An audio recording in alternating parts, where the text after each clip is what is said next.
We're going to dig into the T-SQL reference syntax and learn a little bit more about the where clause in the process.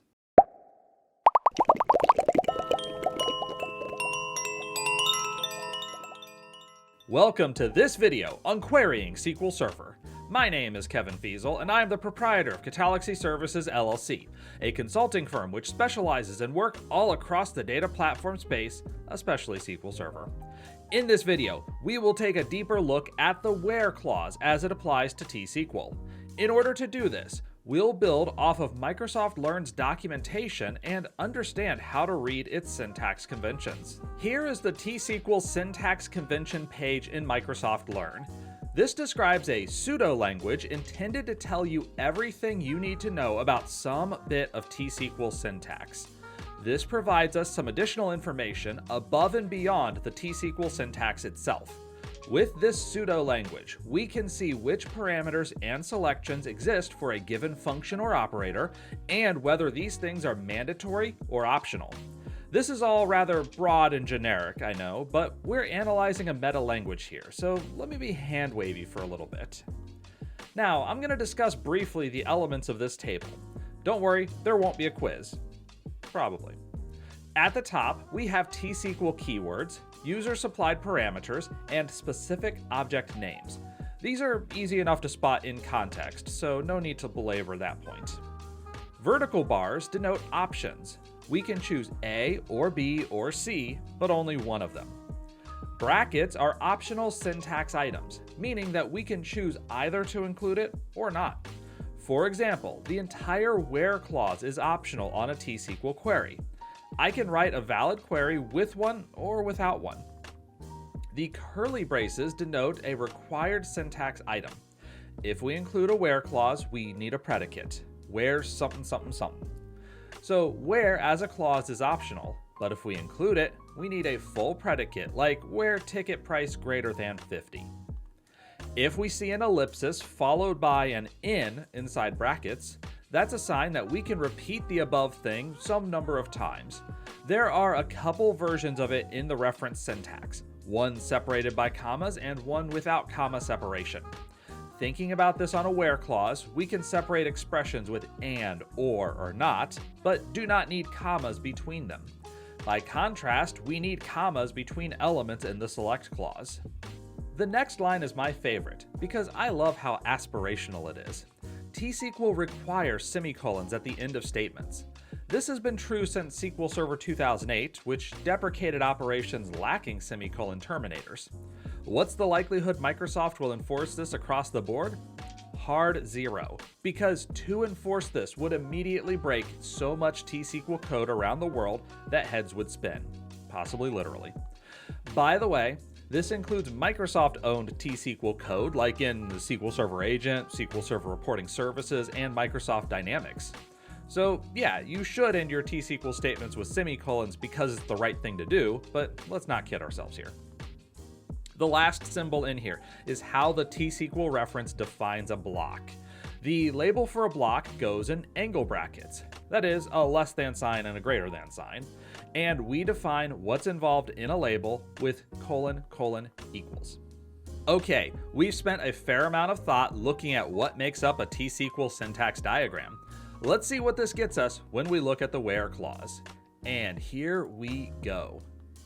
That's a bit anticlimactic. Where search condition? But hang on. Before you tune out, there is a bit more to the story. First, we see the brackets around the entire statement. This tells us that the where clause is optional. Then, inside angle brackets, we see this term search condition. It turns out that in the section below, the arguments section, we have a link to another URL which shows us search conditions. Now we're talking. This block of text may look a bit obtuse, but we'll break it down bit by bit.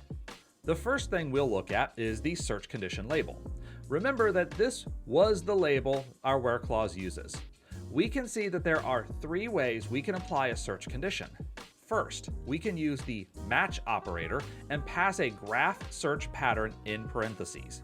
This assumes we are using graph tables in SQL Server. The second pattern is a search condition without a match operator. The third example combines multiple search conditions together, telling us that we can have more than one. That is, we can combine graph and non-graph search conditions in the same where clause. This next block defines a search condition without a match operator. This is by far the most common condition, so it's the one I'll focus on today. We see curly braces around the second line of this statement. That means we're required to include something here, and that something is either a predicate or another matchless search condition. Note that not shows up in brackets, which tells us we can optionally use not to negate a particular predicate. In other words, where not x equal to 1 would return all rows in which x is not equal to 1 and is not null. We commonly see not prepended to two operators in the where clause, not in and not exists. Then we can introduce additional predicates, but we need to prepend them with and or. We can optionally prepend not to subsequent predicates, though don't go too crazy with your predicate logic, as it's possible to confuse people with complex combinations of predicates. Finally, we see a notation that we can include multiple matchless search conditions, just so long as we put and or before each subsequent condition. The next block we want to look at is the definition of a predicate. We saw this label in the search condition without match section, so now let's define exactly what a predicate can include. This block looks complicated, but let's see what we can do to break it down. The pipes along the predicate definition says that we need one of the items listed. So even though there are a lot of options, we're really choosing from one among many, which is why our where clause predicates aren't half a page each.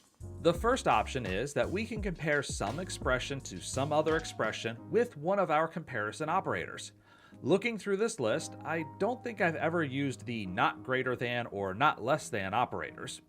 Considering that not greater than is the same as less than or equal to, and that the latter is much easier for humans to parse, I'd recommend ignoring these two. We can also see the two not equal to options, less than and greater than, or exclamation point and equals to. The second predicate option performs a string search, where we're looking for a string match and can send an optional escape character. We've seen these options before in prior videos. I'm not a fan of the between operator for dates because between is inclusive on both sides, whereas we tend to think of dates as inclusive on the left side and exclusive on the right, so between may pull in records you don't anticipate.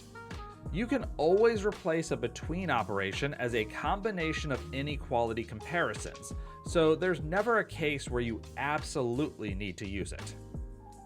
The is null or is not null, however, is the only viable way in SQL Server 2019 and earlier to check that a given row includes either some null expression or that the expression definitely does not resolve to null for a given row.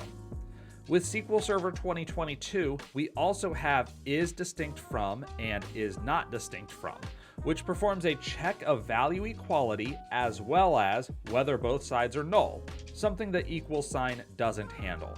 The next two predicate options relate to full text search. Contains lets us look in one or more full text indexed columns and find a given search condition. Free text, meanwhile, performs a string search but can include similar terms. As a simple example of this, we might search for the word cats in our column, and this can return us rows that contain cat, cats, and depending on what kind of synonyms we have set up, even terms like feline. Another option we have is to use the in or not in clauses. Note that we can pass either a subquery or a comma-separated list of expressions to in, such as where user ID in 1, 2, 3. As a variant on the first option, we can perform an equality or inequality comparison between an expression and a subquery using three operators: all, some, or any. I've rarely seen this particular option in action, but with a bit of effort, we could imagine a scenario in which it makes sense. For example, let's say I have a table of managers and a table of employees, and on that table of employees, we have a column indicating whether the employee has filled out their latest annual evaluation. Yeah, this isn't a great table design, but work with me here. I can use all to find any manager where all of that manager's employees have filled out the annual evaluation and give them a kudos. I can use either some or any to find managers with at least one employee who didn't fill out the evaluation. Note that some and any are synonyms, so we can use those interchangeably. The final option is to use the exists clause. Now, we don't have a not exists in here, and the reason for that is our search condition without match includes the option of a preceding not. Below this, we have some syntax around graph tables, but I'm going to ignore that today, and most days. This syntax covers what's available in SQL Server and Azure SQL Database. If I scroll down just a bit, I can get to the syntax for Azure Synapse Analytics and Parallel Data Warehouse. As we can see, the search conditions are a lot simpler here, as we don't have to think about graph databases or full text search. We also lose the is distinct from operator, which is a shame. Finally, if you want to learn more about any of these labels, operators, or clauses, the arguments section contains links to dive in further. One of the trickiest parts about getting started is that there's almost a fractal pattern to understanding SQL Server. As you dive into the documentation, you find out that each new level is so broad and there's so much more to learn. But enough philosophizing. Let's tie that back into the where clause with a few examples. Now that we've done our work on understanding the syntax diagram, these examples should be a breeze.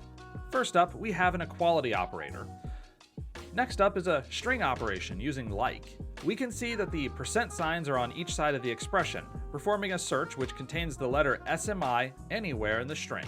If I want to search for things starting with SMI, I remove the first percent sign. If I want to search for things ending in SMI, I remove the second percent sign. We can perform inequality operations. Less than or equal to 500 beats out not greater than 500. If we have multiple expressions, we can connect them with or. We could also connect them with and. If we want to search for cases where the last name matches one of three given expressions, we can use the in clause. We also know that we could use not in to reverse this, or change the comma-separated list of expressions with a subquery. Finally, here is the between clause. I don't personally have a problem with using between with numbers, as our intuition on its behavior matches how it works. And that'll do it for this dive into the T-SQL reference syntax. Now, I will admit that this syntax is a little hard to parse, and I'm prone to skipping it altogether and jumping straight to the examples until I see something which matches my problem. That said, there's a lot that you can glean from reference syntax diagrams, and I hope this video helps you feel a little more confident about using them. We'll have links and show notes in the description below. And until we see each other in the next video, take care.